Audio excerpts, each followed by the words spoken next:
নমস্কাৰ বন্ধুসকল, স্বাগতম জনাইছোঁ মোৰ ইউটিউব চেনেললৈ। মই এটা আজি গণিতৰ যাদু দেখুৱাম। গণিতৰ যাদুত এনেকুৱা এটা 3x3 মেট্ৰিক্স আছে। মেট্ৰিক্সত এনেকুৱা এটা 3x3 মেট্ৰিক্স আছে, মানে 1ৰ পৰা 9টা ঘৰ আছে। মই এই 9টা ঘৰত 1ৰ পৰা 9লৈ সংখ্যাকেইটা এনেকৈ বহুৱাম যাতে আপুনি যোনফালে যোগ নকৰে কিয় যোনফালে যোগ নকৰে কিয় পথালিকৈ বা উলম্বকৈ বা কণাকণিকৈ যোগ কৰিলে এটা সংখ্যা পাব। 1ৰ পৰা 9লৈ ইয়াৰ পৰা সংখ্যাটা বহুৱাম। সংখ্যাকেইটা 1ৰ পৰা 9লৈ এনেকুৱাকৈ বহুৱাম যাতে আপোনালোকে পথালিকৈ বা উলম্বকৈ বা কণাকণিকৈ যেনেকৈ যোগ নকৰে কিয় এটা সংখ্যা পাব, এটা নিৰ্দিষ্ট সংখ্যা পাব। তো গণিত যাদুটোৰ যোৱাৰ আগতে মই আপোনালোকৰ এটা অনুৰোধ, আপোনালোকে যাতে এই চেনেলটো ছাবস্ক্ৰাইব কৰে আৰু বন্ধুবৰ্গলৈ ফেচবুক হোৱাটছএপত শ্বেয়াৰ কৰে, যাতে এই ভিডিঅ'টো আপোনালোকৰ বন্ধুসকলেও চাব পাৰে। তো প্ৰথমত আৰম্ভ কৰিছোঁ।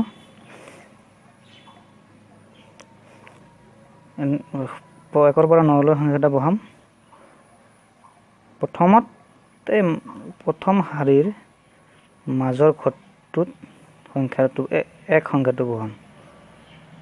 এতিয়া 1 সংখ্যাটো বহাম। তাৰপিছত ইয়াৰ ওপৰ ফালে যাই সোঁফালে যাম, মানে ওপৰ ফালে নাই, ওপৰ ফালে যাই এইটো পাম আৰু সোঁফালে তাৰ পিছৰ সংখ্যাটো, মানে 1ৰ পিছৰ সংখ্যাটো 2 ইয়াতে বহুৱাম। তাৰপিছত এইটোৰ ওপৰ ফালে যাই সোঁফালে যাম, এইটো ওপৰ ফালে গ'লে এইটো পাম, তাৰপিছত সোঁফালে গ'লে এইটো, তেতিয়া আমি 3 বহুৱাম।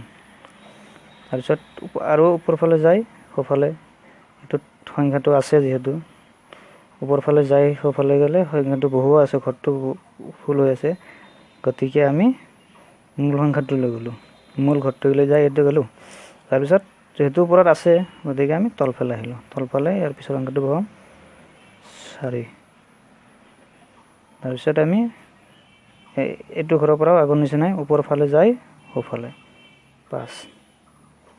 তাৰপিছত তাৰপিছত এনেকুৱা ওপৰ ফালে যাই সোঁফালে 6, ওপৰ ফালে এইটো যাই সোঁফালে মানে এইটো ওপৰ ফালে, ইয়াৰ পৰা এইটো ঘৰ আছিল, এবাৰ ওপৰ ফালে গ'লে এইটো ঘৰ পাম, আৰু ইয়াৰ পৰা সোঁফালে গ'লে এইটো ঘৰ পাম।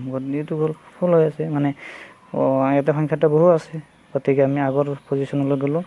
আগৰ পজিশ্যনত যাই, মানে এইটো যিহেতু নিয়মটো নামানো, উল্টা মানে কি কৰিব, ওপৰ ফালে যাই সোঁফালে গ'লে এইটো সংখ্যাটো মানে এই ঘৰটো ফিল আপ হৈ আছে, গতিকে আমি ইয়াৰ অপজিট চাইড মানে তলফালে যাম, তলফালে যাই ইয়াতে 7।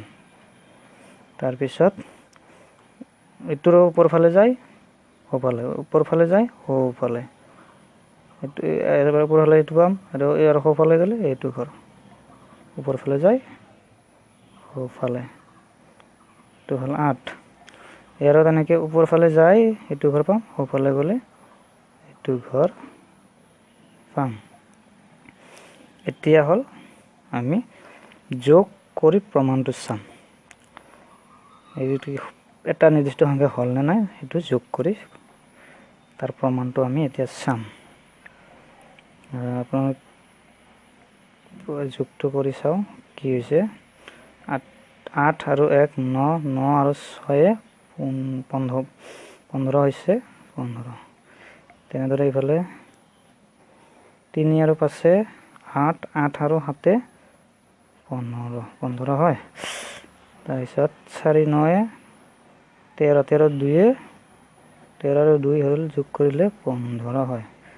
এইফালে আমি এইফালে চাওঁ, এইটো ফালে মানে এইটো আমি শাৰীকৈ চালোঁ, হৈছে গোটেইখিনি 15। এবাৰ আমি এইটো উলম্বভাৱে চাওঁ, 8 আৰু 3 8 3 11, 11 4 11 4 কিমান হ'ব 15 হয়। তাৰপিছত 1 আৰু 5 6, 6 আৰু 9 15 হয়।